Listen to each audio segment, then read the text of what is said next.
Hey guys, Scott here, and today I wanted to go over the new regulation version 1.22 that'll be hitting Dark Souls 3 on November 11th, and how some of these changes are actually really cool, and I think even if the individual changes are not good, it spells out a increased capacity for FromSoft to actually listen to the community, which is, I think, the most exciting part about the patch overall.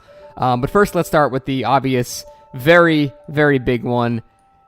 They finally fixed Eleonora where bleeding damage would not be inflicted. So this was plaguing the meta for a very long time. No.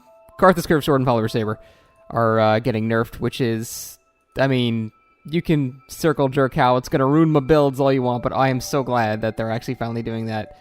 I've wanted nothing but that for like months and months and months now. But here's the thing. They say they're reducing the attack power, and then that's it. They say just reducing the attack power. And I think I would prefer to have seen an attack speed decrease rather than attack power.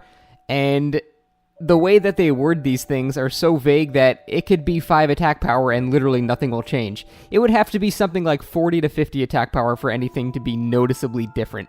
And even then, I still think the speed is the main issue. But unless it's like 40 to 50 to 60 AR difference, it's not going to change anything. It's still going to be everywhere because the amount of hits it would take to kill somebody is not going to really decrease. It's going to be the exact same.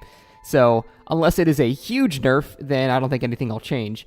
But that being said, I still think it's a step in the right direction because it means they've finally actually started listening to like the number one complaints people have been having. And a lot of these things actually are directly related to things people have been complaining about recently, too. So overall, I think it's a step in the door, and it's a step in the right direction. It's a foot in the door, that's the phrase.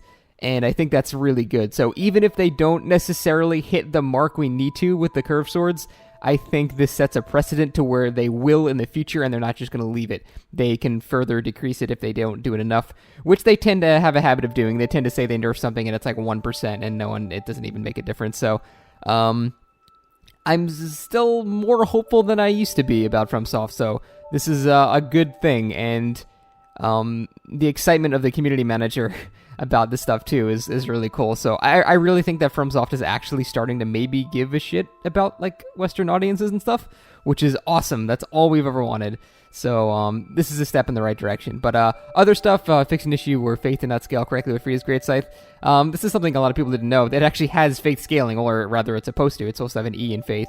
It doesn't get much. I would imagine it's going to be very minor, the difference, but at least you don't get nothing now. Here, increased players' resistance to physical attacks while equipping Ultra Great Swords, Great Hammers, and Great Axes.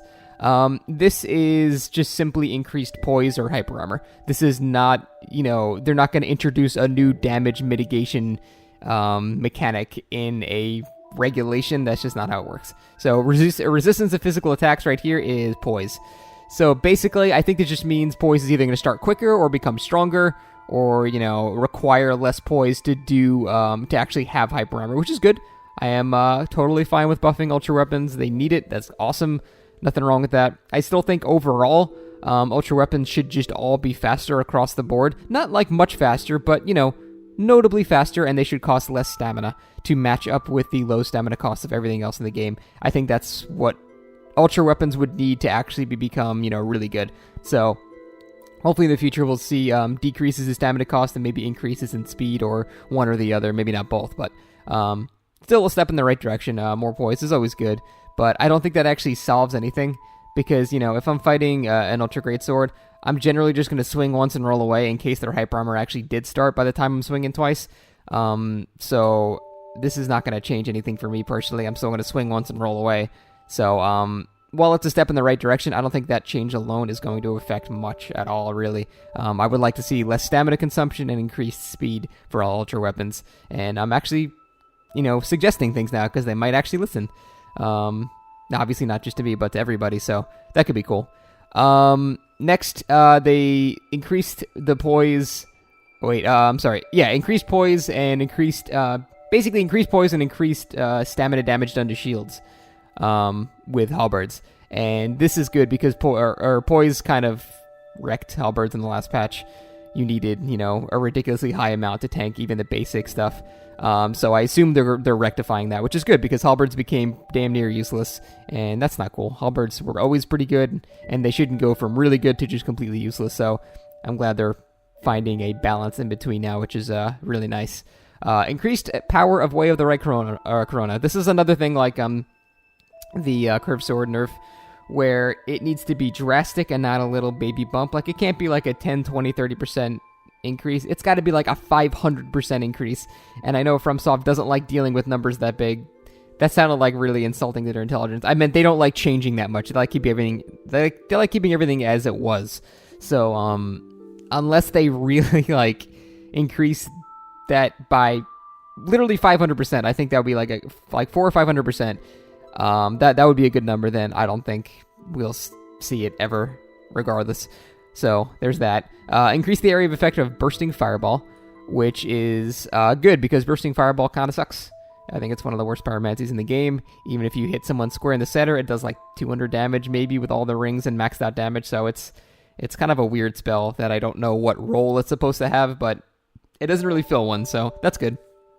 And increase the length of effect of Charcoal Pine Bundle and Gold Pine Bundle. Oh, that's cool. I don't think these items are used enough, and they're very flashy and cool.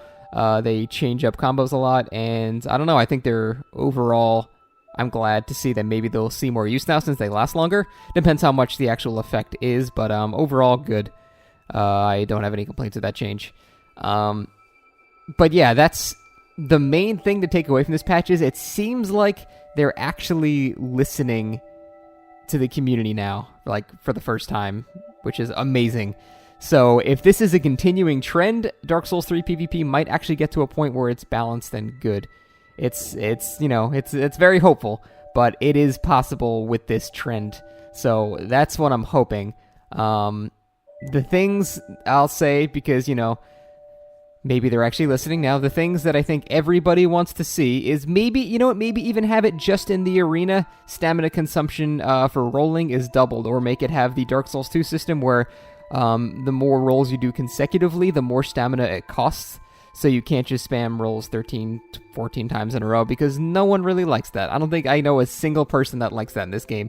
So you can even have it not affect your single player. Just make it so it's like, you know, just only in the arena or something like that, or only when a phantom invade. I don't know, just something like that. Just make it something to where, you know, you can still separate it, because they clearly can. They understand the difference between PvP and PvE. Like, Ring of Steel Protection has way less of effect in PvP, so I feel like once you start like a PvP scenario, you should have it so the rolling is like really, really nerfed, or just nerf it in the whole damn game. That'd be awesome too. But hey, that might make bosses a little too hard.